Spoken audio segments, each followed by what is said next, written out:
গৌর যে রূপ, তার যে রূপ কেন কি শুধু রূপ? সূর্যের যে রূপ আছে, প্রখর তেজ আছে, যেই তেজে জগৎকে আলোকিত করে, কিন্তু গৌর রূপ শুধু রূপ নয়, লাবণ্যময়, প্রেমময়। গৌর রূপের লাবণ্য ঘন প্রেমময় রূপটি জীবের অন্তর জগতে বহু বহু জন্ম কর্মের প্রবাহে যে তমসার অন্ধকার আছে, জীবের চিত্ত গুহায় কাম কামনার তমসার অন্ধকারকে বিতরণ করার জন্য আজকে গৌর রূপ গুণমণি জগতে আবির্ভূত হয়েছে। কারণ গৌর রূপে রস আছে, প্রেম আছে, আনন্দ আছে। তাই বৈষ্ণব কথা কথা বলছে, ফিরিতি মূরতি কি যে রূপ স্বরূপ ধর, প্রীতি মূরতি কি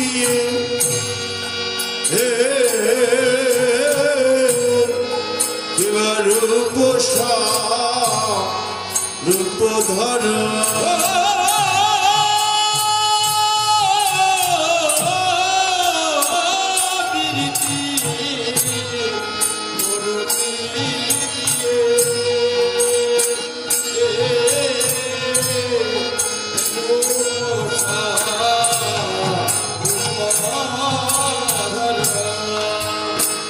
প্রীতি মূরতি কি যে রূপ স্বরূপ ধর। ওরে প্রীতি মূরতি কি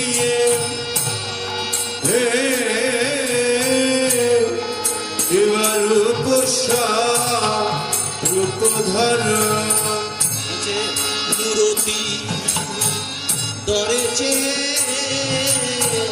এবার মূরতি ধরেছে, মূরতি ধরেছে, মূরতি নাশিতে মূরতি ধরেছে, মূরতি নাশিতে মূরতি ধরেছে, মূরতি নাশিতে মূরতি ধরেছে। বলছে কুরতি জীবের অন্তর গুহায় যে কাম কামনার চঞ্চলতা আছে, জীবের যে কাম কামনার চঞ্চলতা তাকে নিত্য নিরন্তর অনিত্যের মৃত্যুর ভাগাড়ের দিকে নিয়ে যাচ্ছে। যে কাম কামনায় মোহিত হয়ে জীব নিত্য নিরন্তর অনিত্যকে নিত্য মনে করে তার আত্মস্মৃতি বিলোপ করে দিচ্ছে।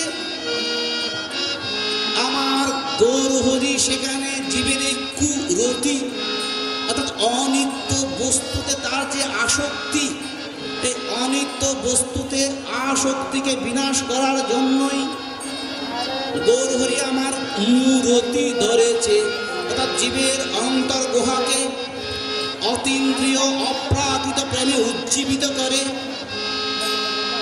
নিত্য শাশ্বত আনন্দঘন চরণ পদ দান করার জন্য গৌর হরি আমার মূরতি ধারণ করেছে। হরি বল, হরি বল।